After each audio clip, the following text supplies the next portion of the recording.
Hi, everybody. Welcome. We're so glad that you're here tonight for this installment of Lit Fest Live in your living room. I want to thank the Jewish Book Council and the patrons of the arts at the J for their support.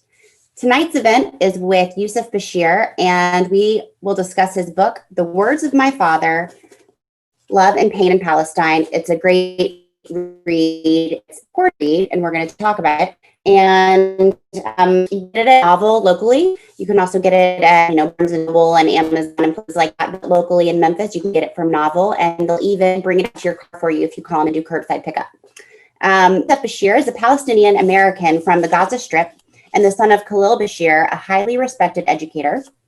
Still suffering the effects of a near catastrophic injury at the hands of an anonymous IDF soldier, Yousef made his way to the United States, where he earned a BA in International Affairs from Northeastern University and an MA in Coexistence and Conflict from Brandeis University.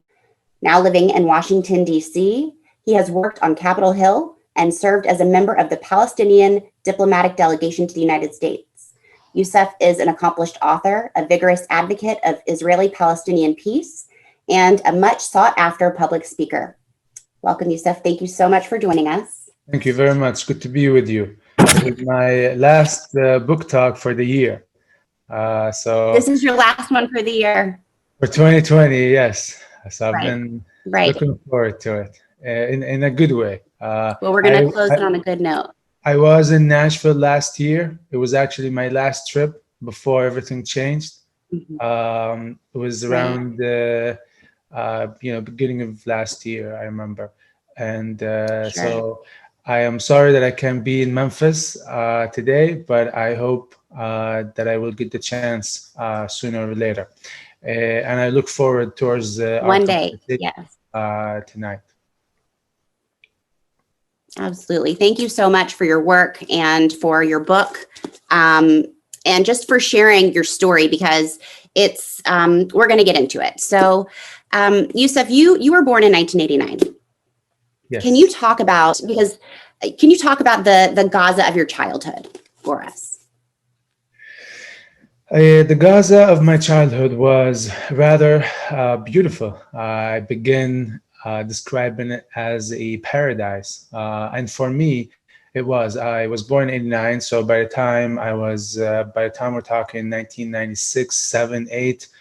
I remember them as the most beautiful green years I've had in Gaza, where my house, a 3-story house, attached to a large farm that sold its vegetables on a large quantities daily to markets in Israel, Egypt, and Jordan. A large family, a lot of relatives coming in and out, a lot of foreign exchange students coming from Germany, a lot of just life. You go to the top of the house, you see all the way to the beach. To the back of the house, you see an Israeli, a Jewish settlement called Kfar Daron. Now, as a kid, that's not my time to know what that means and what that stands for and what it represents. In the meantime, I just enjoyed being around my parents, my family, growing up in the house.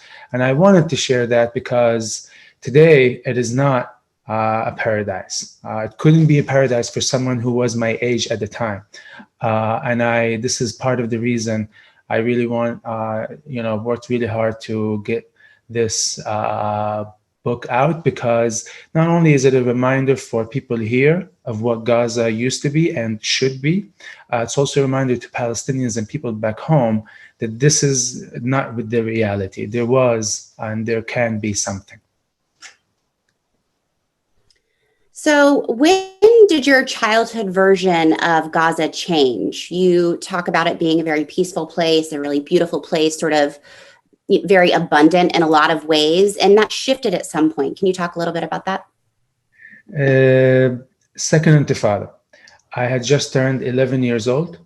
February 9, 1989. Remember this date. And now I'm talking September of 2000. My father, in addition of managing his greenhouses, he taught English. And at the time, he had just been promoted to become a headmaster of a German-funded school in our town. So he was now, and I just transferred to that school. I had no choice. So my dad was now in my life at school and in my life at home. And this is all coming together on the eve where the soldiers stationed at Kfar Durum, whom I've seen my whole life, I've seen them dance on Saturdays, celebrate, play soccer. I've seen them with guns, but I never seen them firing them or using them. Sure. And that's when I was introduced to the Israeli-Palestinian conflict for the first time. That's when I was introduced to the idea that I can't take anything for granted early in life, because my first questions were, what is going to happen to this place? Because the soldiers started shooting at the kitchen. As soon as we turned off the lights from both windows, just both towers, swarms of bullets. We dropped to the floor. My mom was calling everybody's name. My dad was not home, still at school, and we all had to crawl to make it to the living room. And I can still smell the bullets as they hit the corners of the kitchen or the wood of the door or all that.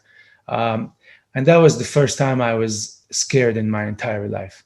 My father came to the house saying, it's going to be fine. This is probably not going to happen again.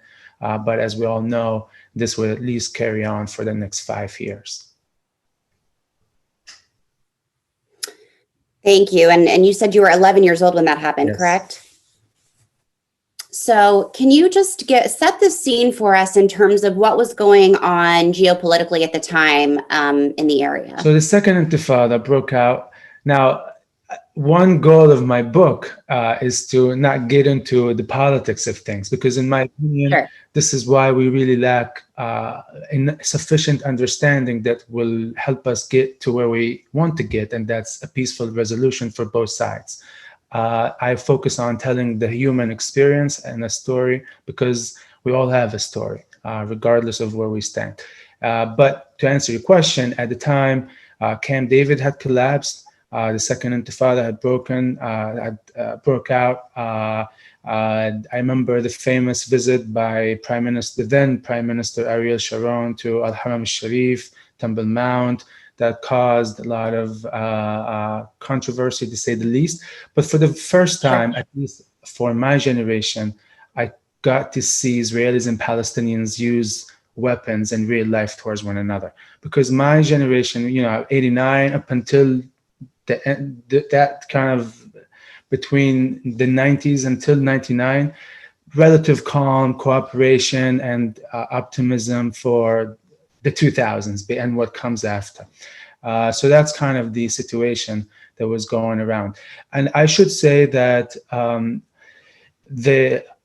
I said that when they started shooting at the house is when I got introduced to the Israeli-Palestinian conflict. In my case, and I believe in the case of many Palestinian children, the Israeli-Palestinian conflict was not something somebody could persuade me or control my views on TV or some media outlet. The conflict was happening right in my own house, because even after the soldiers started shooting at the house, they came in person looking for my father and told him, "Are you going to stay here?" And to which he responded by, without hesitation, of course I'm going to stay here. And the captain said, it's not going to be safe for your kids. And my amazing, incredible father quickly said, if it's not going to be safe for my kids in their own house, I cannot imagine it being safe for them anywhere else. I'm going to stay. So they left, but they came back with more equipment, more soldiers, took over the second floor, third floor. And from that moment on, every night they came downstairs, moved the entire family to sleep in the living room while they controlled the rest of the house. And this would become my life, really, for the next, until the 2005. Yeah. And you do talk a lot about that in your book. And something else you talk about that that's such an important theme in your book is you talk a lot about your father, of course, and his strong-held belief in living peacefully alongside settlers. How did your father shape your views on the conflict? My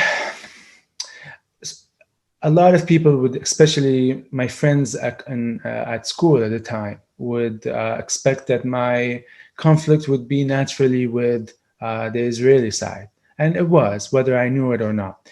But my real conflict at the time was with my very own father. I found him to be confusing, overwhelming. He was a man of high standards, a very well respected person. Wherever he went, you could just feel his grace and presence in any group that he was among. His fellow teachers, whether they were, conservative, secular, men, women, he was always able to have a debate with anyone, and he was just that type of person. And he enjoyed the profession of teaching. But I was his son, and being his son was not easy because I could get a 95 on an exam, and his first question is, "What about the 5%?"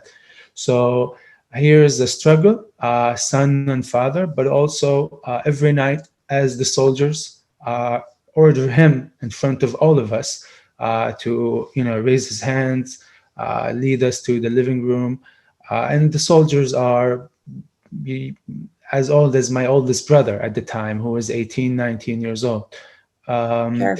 So that was difficult every night to watch, but the most difficult part was to always see him treat the soldiers as children, even when they were incredibly, incredibly, incredibly disrespectful to him, to his family, to his wife, to his mother. And that's where my struggle with him came about. He says peace. He says they are no strangers to us. They are the children of Abraham, along with the Christians. And if you are from the Holy Land, should be natural for you. And all I remember doing is just point to the soldier standing at the door of the living room with his M16 ready to go. And that soldier controlled when I could go to the bathroom or not. So, that was pretty much the struggle between me and my father. And of course, throughout that 5-year period, a lot more gets me to become his not only son and a loving son, but also a soldier of his for peace and understanding. Interesting. Now, I do want to remind everybody, if you have any questions, please throw them in the Q&A at the Q&A button at the bottom of your screen rather than the chat, and they'll get to us and we will get to your questions. So put your questions there if you would, please. It sounds like you were, would you say that you were questioning your father's beliefs in peace? Would that be an accurate statement? I was questioning his reaction. I knew that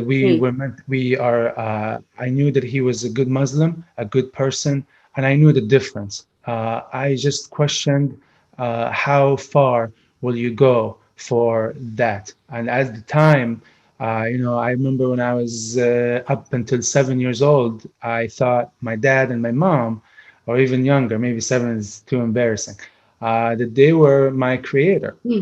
When I hear the concept of God and the creator, until my mother said, no, somebody else made us, and then somebody else, and there's something called God.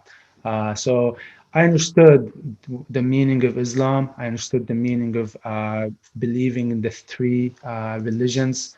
And I understood just being respect. And, I was already fasting, already being told that I need to pray and be thankful. And, all that just as it was happening in my own house at the time of me, as a teenager. How deep can you go, and how serious is this?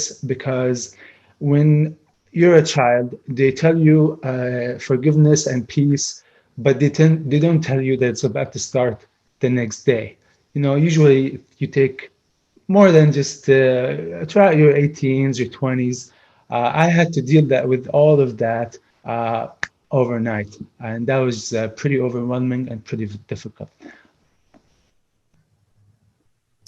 You talk about, you've talked a little bit about what the experience was with the Israeli soldiers essentially living in your home. I mean, they were living, you said, on the second and third floors.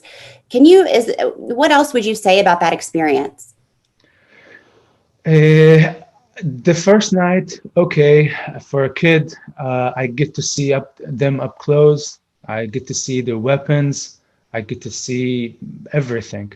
From Hmm. before that, I could just see them from afar.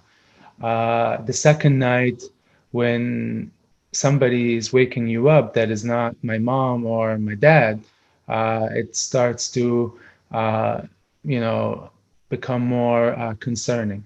And then every single night, there's always shooting, shooting, shooting, shooting. Things as we went on with our lives, the soldiers always came up with new ideas on how to convince my dad to quit and leave the house. Now, he did have a smaller house in downtown of our town, but he was adamant that he was not going to run for his life, even if it meant a lot of difficulty. And I remember a whole meeting happening. My older siblings, my mom, and they all agreed that they were going to stay, but it's just because of my dad. We saw neighbors who evacuated their homes, and as soon as their homes were evacuated, uh, shooters, violent, Palestinian from factions, Hamas, Fatah. At the time, it was an all-out war. So I can't just name a specific party, but Sure. empty houses can be used as a starting point of violence towards the military base and the settlement. Right. So the soldiers Right. would come and demolish the homes, and that was something my dad did not want Wow. for the house. My house was the highest in the neighborhood. I can overlook the base, I can overlook the highway, and I can see the neighborhood, and I can see all the way to the beach. So we believe that that's why the soldiers wanted to personally be inside the house, because Right. every day my father would challenge them that he was teaching his children peace and that he was willing to share that peace with each and every one of them. Every night they knock on the door and you walk through the back door of the kitchen. He says, "Hello, friends. What can I offer you to drink?" Wow. And we just look with frustration and confusion, especially me at the time, because while I have this man saying such and such, I also have the reality of the Israeli soldiers in my house every single night. And for me as a teenager, my number one enemy was my parents.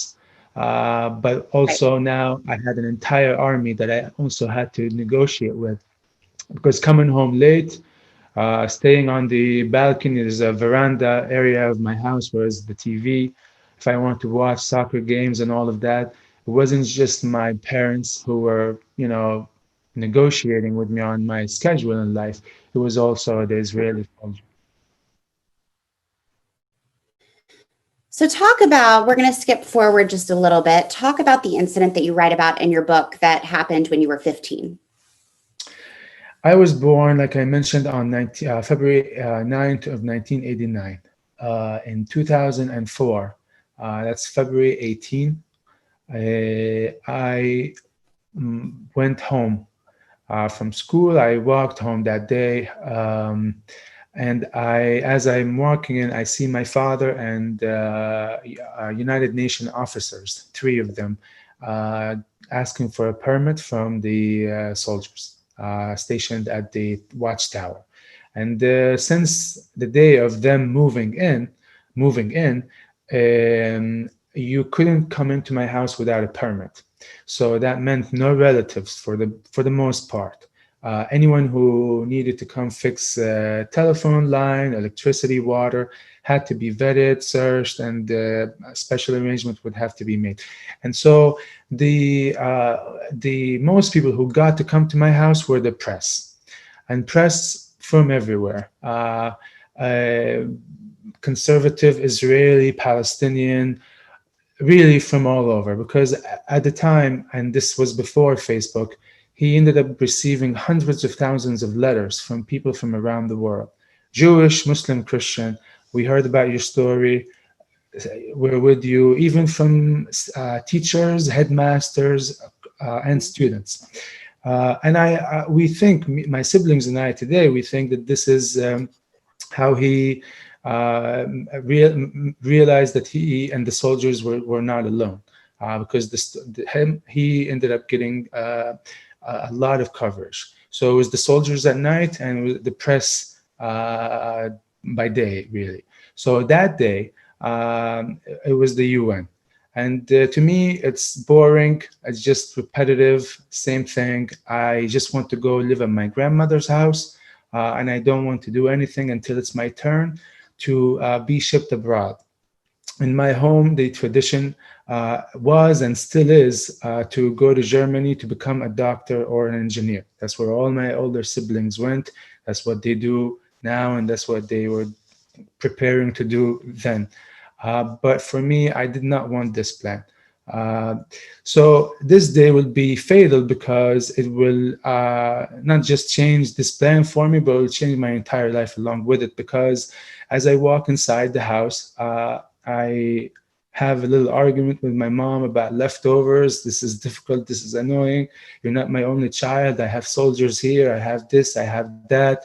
So before curfew time, I decided to leave the kitchen, walking through the UN, ignoring my father. There's a little meeting going on in the front yard. And I grabbed my bike. And for some reason, I decided to show a good gesture towards my father that I'm serious about education. And I was. I wasn't failing. I was a top student, but I didn't believe that I needed to do everything exactly as my dad told me to, like my brothers. And I thought I could come up with my own way and manage to impress him. I think a few days before, I said to him that you will never get me to speak in English. I sat down and I started listening. They're talking in English. And after 7 minutes, the soldier told them to get up and go back to their car. Now, they were given a permit for 15 minutes, so even that was not completed yet. So without any questions, they got up, they got into the car, and as the Toyota car is backing away from the house, my father is in front of me. I wave bye-bye to them. The soldier fires his gun. Pew is the sound that I will never forget until the day I depart this earth. I collapsed to the floor. I remember my mom running towards me, my grandmother attempting to run, and my father, who I know is really upset with me just about my behavior, is in front of me, and all I want is to get his attention. When he finally got the memo, he turned around and without hesitation carried me and shoved me into the UN car. And I have seen my dad in many scary and terrifying positions already. I have never seen him scared until that moment when he was carrying me and putting me in the car. To me, I thought this is it. What my mom told me about the afterlife is about to start. But at the same time, I remind myself, why should I leave now? I'm just 15. And I feel no pain. I see no blood. I just don't feel my legs. And as soon as I got to the local hospital, that's when I felt pain, indescribable amounts of pain, some of which I feel to this very day. But that's when I realized that I am not going to die. And that really, to this very day, really, I have been on a path, because not only was I shot in the back for no reason by an Israeli soldier, the bullet hit my spine, split into 3 fragments. But a week after that, I opened my eyes in a place called Tel Shemer Hospital, surrounded by, for the very first time, Jewish people who were neither settlers or soldiers, disrespecting my family and my father.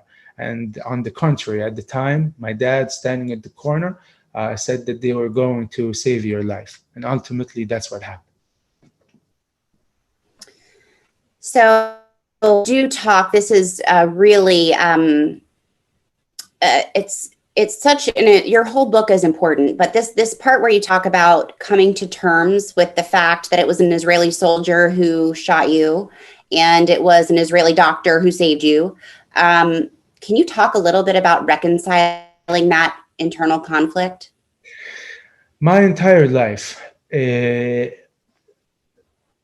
best representative on behalf of the Jewish faith and everything that comes with it was never the soldiers, was never the settlers. It was always my father, pre-Intifada, during Intifada, and after Intifada.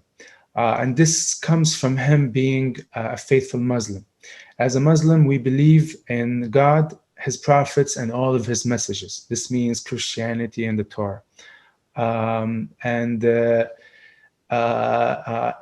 When it was incredibly difficult and incredibly scary and terrifying and disappointing to see that the things I read about those people or the others were not translating to reality. So at 11, at 12, at 13, 14, 15, I have my father and his words, but I'm also seeing a larger world speak a different language. And so that really complicated things for me, but challenged me like no one else. But also, as soon as I got to see a new face of the Jewish world, Israel, Tel Aviv, I mean, I stayed there for a good year and a half. So I went through, for the very first time in my life, not only hearing about Jewish holidays, seeing how they are observed.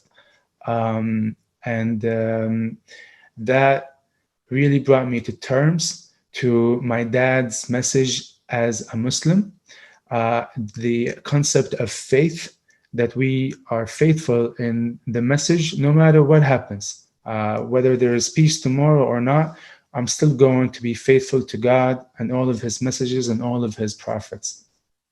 And I saw this translate to reality for the first time at Tel Shomer Hospital.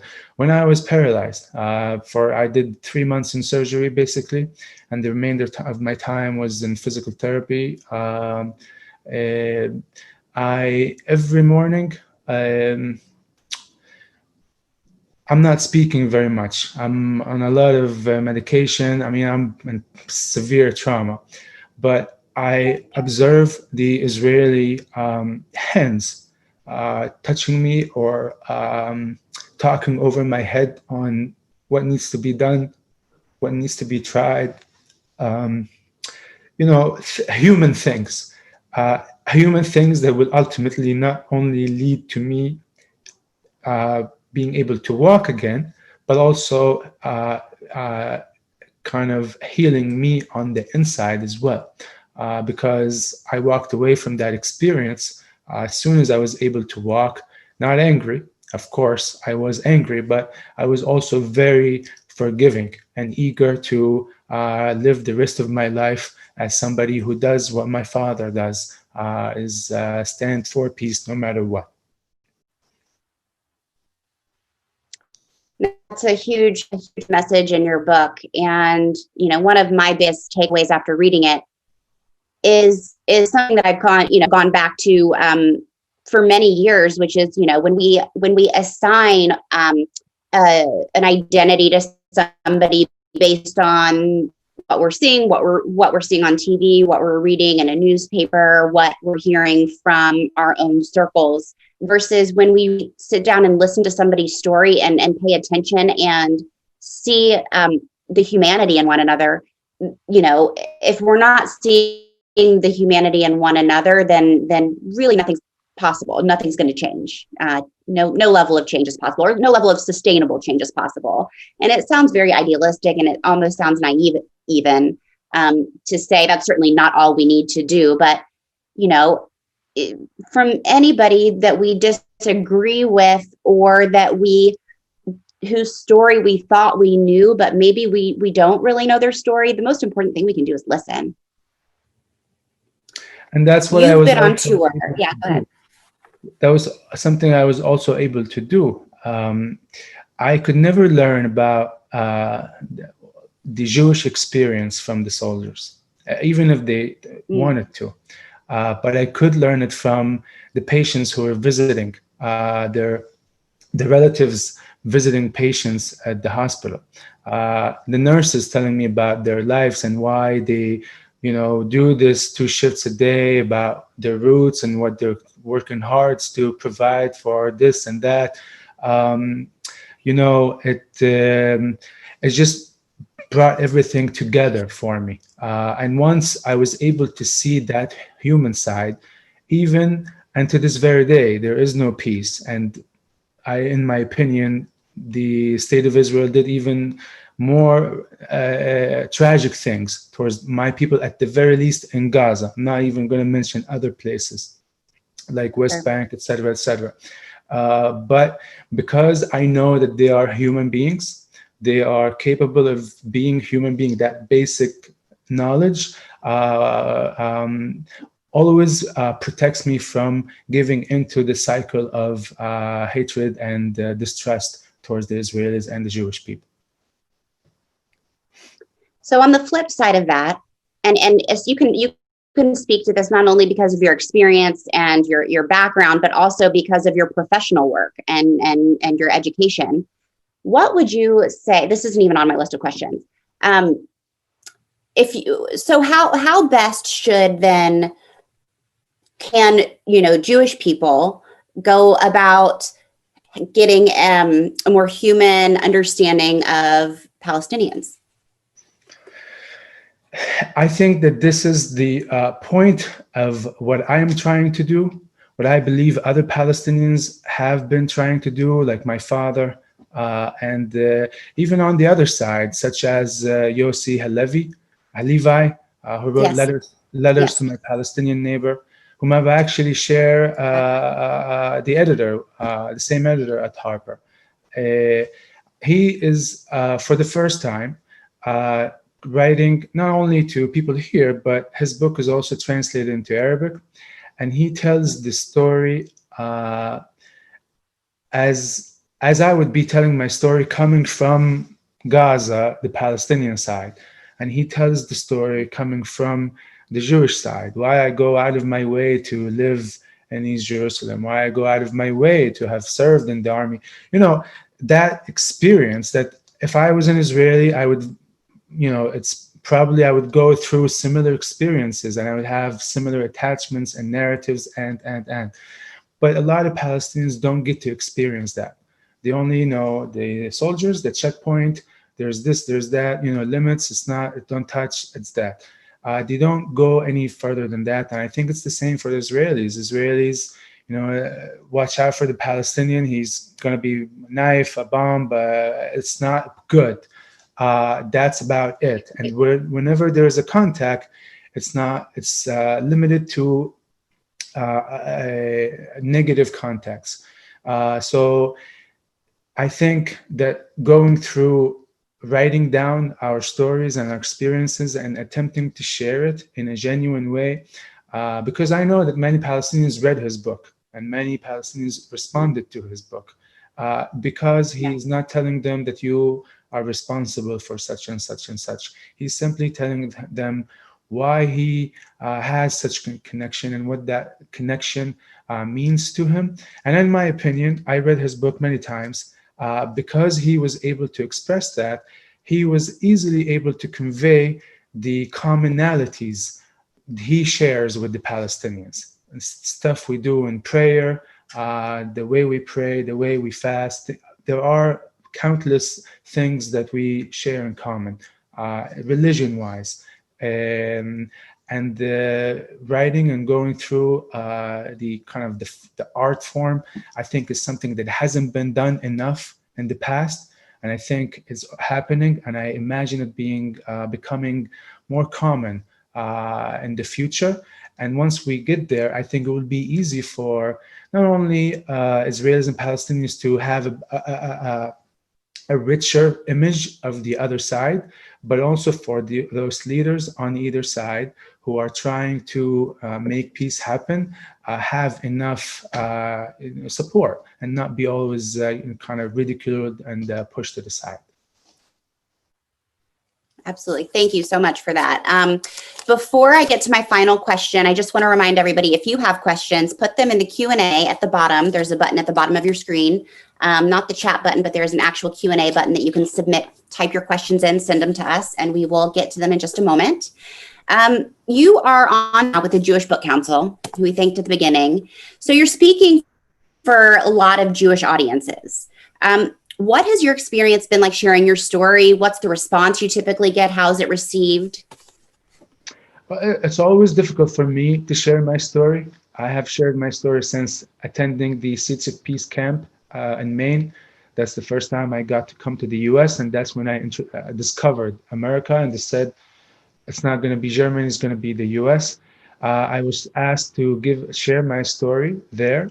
And for the past 10 years, there hasn't been a month in my life where I didn't speak at some synagogue, some Jewish community, some sanctuary here or there, Hillel's, campuses, churches, others. But I have been telling my story for quite a while. And it's always difficult for me, but it's also, it can be difficult for people listening to me. Difficult not in a negative way, difficult for them to see, many people come and say, I'm Jewish and I can't believe that, this is, we have compassion and justice you shall seek. And I don't know, it's hard for me to hear that this happened to you at the hands of a Jewish person.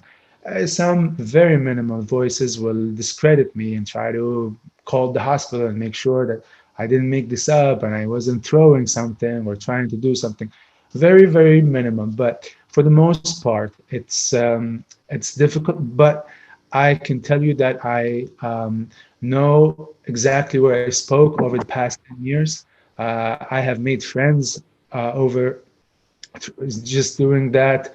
And so many things happened, evolved around me traveling across the country to talk about not just my story, but my dad's message as well.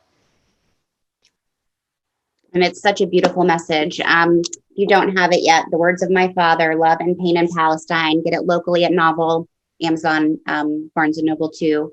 We do have a question that just came in, the Q&A. Oh yeah, okay. Thank you for coming to speak. Is your family still in Gaza? Yeah, my family, my mom, my younger siblings are in Gaza. In the house, this is something else I should share, is that really was kind of the stepping stone, the final lesson for me to, stay on this path for the rest of my life, is when the state of Israel decided to withdraw from the Strip. And after 5 long years, not being able to do what we wanted in our own home, the soldiers left. And my dad ran upstairs for the first time since September of 2000 and said to all of us, I told you I was going to get the house back. Now, he's a guy who didn't pick up arms, didn't take sides, didn't, even in his absolute most private moments with his children, never allowed us to hate the Israelis. And in the end, he was able to win. Most importantly, he was able to not lose his humanity. Because to him, the ultimate defeat was when the actions of the others, especially the negative actions, determine what type of human beings we are going to be for the rest of our lives. And to him, that was the ultimate battle, which in my opinion and in my siblings' opinions, he was victorious. So the house is still there, beautiful, amazing. My mom, my siblings, and my older siblings, there's a spinal surgeon, my oldest brother, which is convenient for me. My second oldest is a medical engineer, and my oldest sister, she's a general doctor also. They're all in Germany. And that's where we are. So tell a little more about what you do in DC. I landed in Boston to go to camp. So I said, when I go to college, I'm going to go to Boston. So long story short, I end up going to Boston and to attend Northeastern University.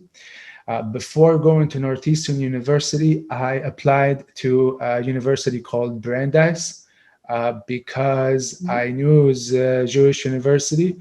And for someone who's trying to break the bridges, as felt this is, would only make sense, and it would be like attending Seeds of Peace camp, but for 4 years instead of 4 weeks of summer. Here, I wasn't accepted. I was rejected 3 times. So I ended up at Northeastern. I finished my studies in international affairs, and my senior year or junior year, I started writing the book. Senior year, I was accepted to conflict resolution program at Brandeis University. So I moved on to live in Waltham. Went there. I finished pretty much everything I've done in my life. I went straight to Google. I mean, Google was just coming out around 2002, 2003 in my life. So I write, what can I do this? Now everybody does it, by the way. I think I'm the early person that's doing that, at least in Gaza. And I wrote a peace fellowship. This is what I wanted to do in DC. The Pete Scoville Peace Fellowship showed up, so I did that. If you get that fellowship, it's for a year. You get a full-time job at a think tank of your choice around DC. And I picked a place called American Partnership for a Secure America. It works to promote bipartisanship among congressional staff. And obviously, for somebody from Gaza, this is very natural. I mean, this is supposed to be a joke, but exotic enough for me because I always believed that for me to ever be heard, and for my people to ever be heard and not misunderstood, we must be where we are not expected to be. And this is why what I wrote in my application to Brandeis and pretty much in my application to everything. And I got introduced to Congress. As soon as I finished that fellowship, I got an internship with a congressman from Virginia. And then that internship led to a full-time fellowship with Mr. Sanders in the Senate office. And that led me to becoming in charge of the congressional affairs for the Palestinian embassy delegation, a newly appointed ambassador. When Trump was just appointed, there's a new deal going on. It's talking about the deal of the century. And so they hired a new ambassador, and this new ambassador wanted to hire people who understood different perspectives, because now it's felt like it's about to become, time for conversations. Here, none of that happened. I think I joined 2017 midterms, congressional midterms, the last elections. So that's November 2018. Trump shut down the embassy. So I lost my job, but my book was published, and I've been on a tour pretty much ever since. I believe this must be my 81th or 2nd, not to mention what I've done for other venues, not Jewish, with Jewish Book Council. So it's been wonderful. And today I'm working for the S. Daniel Abraham Center for Middle East Peace. I heard from Mr. Robert Wexler, who is the former congressman, former chairman of the House Committee on Foreign Affairs. He was the representative of what used to be the largest Jewish district in the country. And we work primarily with the Orthodox Jewish educators across the country. I'm more of the person in charge of making sure that the Palestinian human perspectives on, not just the Fatah, Hamas. People think we are a small people, but we are very, very diversified. And I believe it's the same on the Israeli side. We have about 30 political parties. So Yeah. for many of those educators who don't get to go to Palestinian areas, we try to bring that human experience to them, and hopefully at the end of each year, we take delegations to Israel and the West Bank for the time being. So important, such important work. Thank you for being with us tonight. Thank you for sharing your story, even when it's difficult, because again, hearing these stories from each other and really deeply listening to each other and seeing each other's humanity and similarities and seeing ourselves in another person is just such a necessary thing that we don't do often enough. So everybody, thank you for coming. Everybody, thank you for coming. Yousef, I appreciate you being here. Thank you very much. For all 7 of you who are attending, I'm about to wish you all the best and go on with my life. But I have shared my story with you now, and you are, whether you read the book or not, you are a part of my journey. My goal is to be heard, and by protecting that space to be heard, I'm also making sure that others are able to also hear you as well. Because if we are not able to listen to our each other's stories, then I think that we are in serious trouble. So with that note, I wish you a very end of what's been a very exceptional year for all of us. And happy Hanukkah and all the best and peace. Thank you so much. We'll talk to you soon. Bye.